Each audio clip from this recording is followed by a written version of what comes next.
Halo, assalamualaikum semuanya. Perkenalkan, nama saya Novita Trirahmawati. Di sini saya akan menjelaskan sejarah singkat perkembangan komputer dan satuan data pada sistem komputer. Sejarah singkat. Komputer pertama kali ditemukan oleh seorang tokoh bernama Charles Babbage. Awalnya, unit yang kita kenal dengan nama komputer disebut sebagai Difference and Analytical Engine. Pada awalnya, komputer generasi pertama ini digunakan untuk sebatas menghitung angka. Mulai saat itu, berbagai penelitian dilakukan untuk menanamkan kemampuan operasi yang lebih rumit pada sistem tersebut, sehingga muncullah generasi-generasi berikutnya, mulai dari generasi 1 hingga generasi 5. Seperti komputer yang kita gunakan pada saat ini, maupun komputer kuantum yang diklaim sebagai yang paling cepat di dunia. Berikut ini adalah sejarah-sejarah singkat perkembangan komputernya. Generasi pertama, 1940 sampai 1956. Selama periode ini, generasi pertama dari komputer mulai dikembangkan. Komputer generasi pertama menggunakan tabung vakum untuk sirkuit dan drum magnetik untuk penyimpanan memori.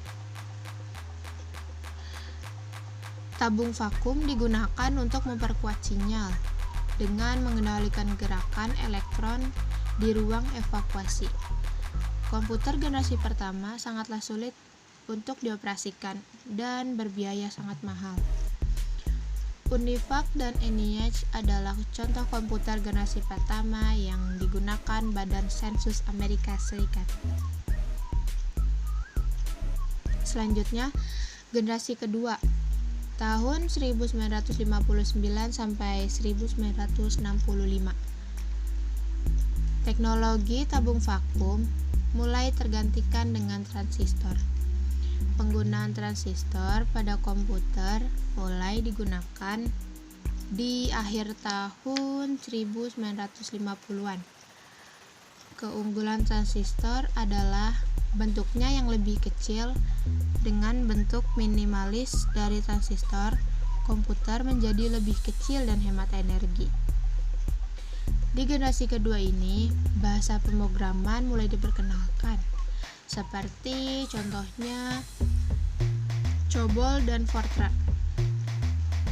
Teknologi penyimpanan memori juga berubah dari drum magnetik menjadi teknologi magnetik. IBM 7000, NCR 304, IBM 650, IBM 1401, Atlas dan Mark III adalah contoh dari generasi komputer kedua. Generasi ketiga, tahun 1965 sampai 1971. Perkembangan sirkuit terpadu adalah ciri khas dari generasi ketiga komputer. Bentuk transistor semakin diperkecil dan ditempatkan di chip silikon yang dinamakan semikonduktor. Teknologi ini semakin mempercepat kinerja komputer. Selama periode ini, mouse dan keyboard mulai diperkenalkan. Generasi ketiga juga sudah dilengkapi dengan sistem operasi. Selanjutnya, generasi keempat, tahun 1971 sampai sekarang. Di periode ini, prosesor mikro mulai diperkenalkan saat ribuan sirkuit terpadu dimasukkan ke dalam sebuah silikon chip yang kecil. Prosesor pertama Intel 404 chip mulai menjadi otak utama di sebuah komputer. Saat periode inilah istilah personal komputer atau PC mulai digunakan. Dengan teknologi yang lebih maju, generasi keempat menjadi tonggak awal pembangunan internet. Yang terakhir, generasi kelima, sekarang hingga masa depan. Komputer generasi kelima dibangun berdasarkan teknologi kecerdasan buatan dan masih dalam tahap perkembangan. Contoh teknologi yang sudah sering digunakan adalah teknologi pengenal suara, penggunaan pemrosesan paralel, dan superkonduktor yang menjadi dasar dari kecerdasan buatan. Tujuan dari komputasi generasi ini adalah untuk mengembangkan perangkat yang merespon bahasa manusia. Selanjutnya akan menjelaskan tentang satuan data pada sistem komputer.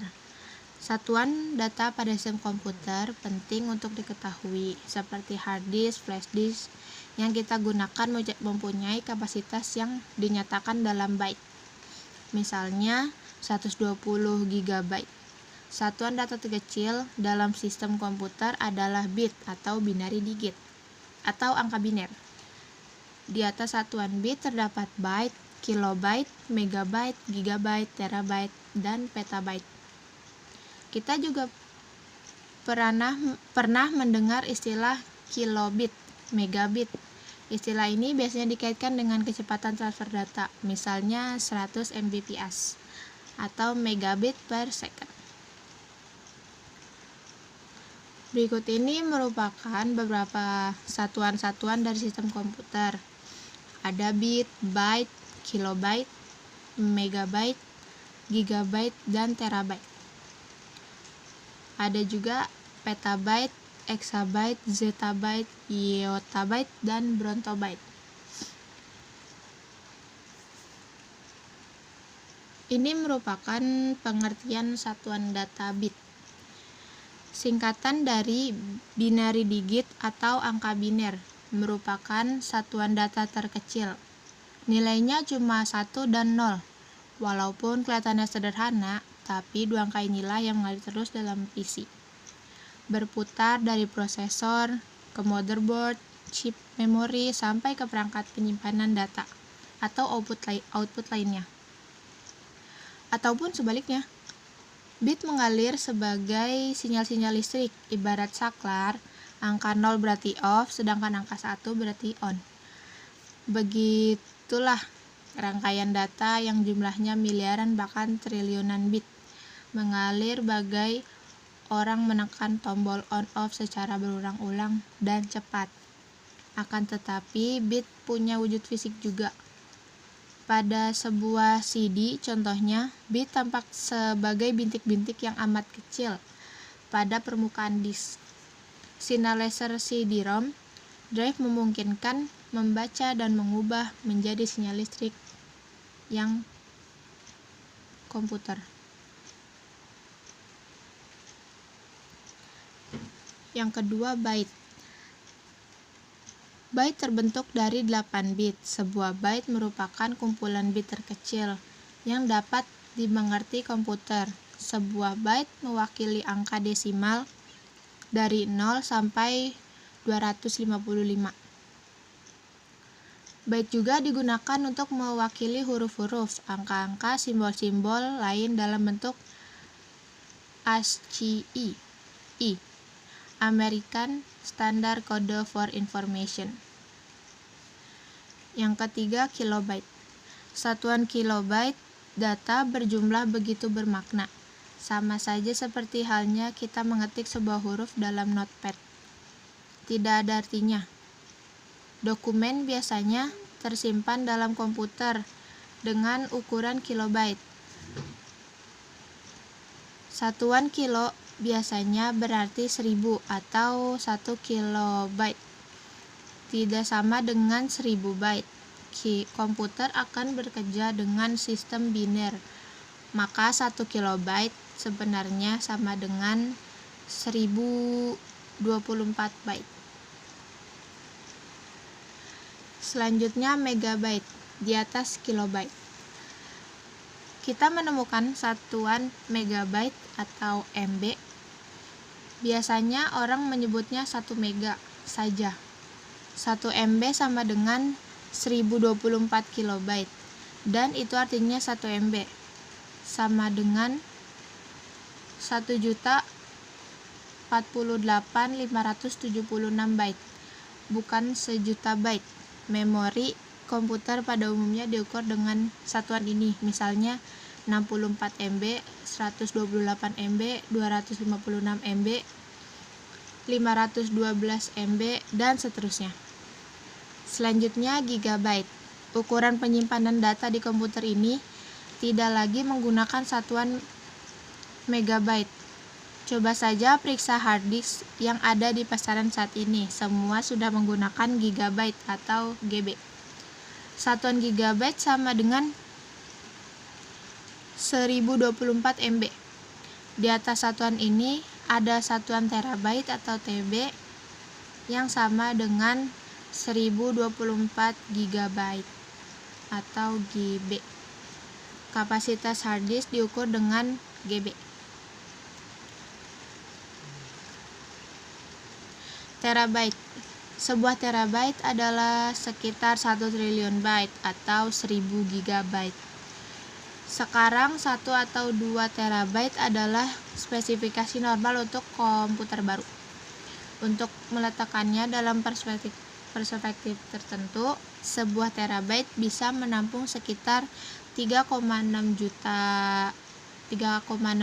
atau 300 gambar kilobyte, atau mungkin sekitar 300 jam video berkualitas baik.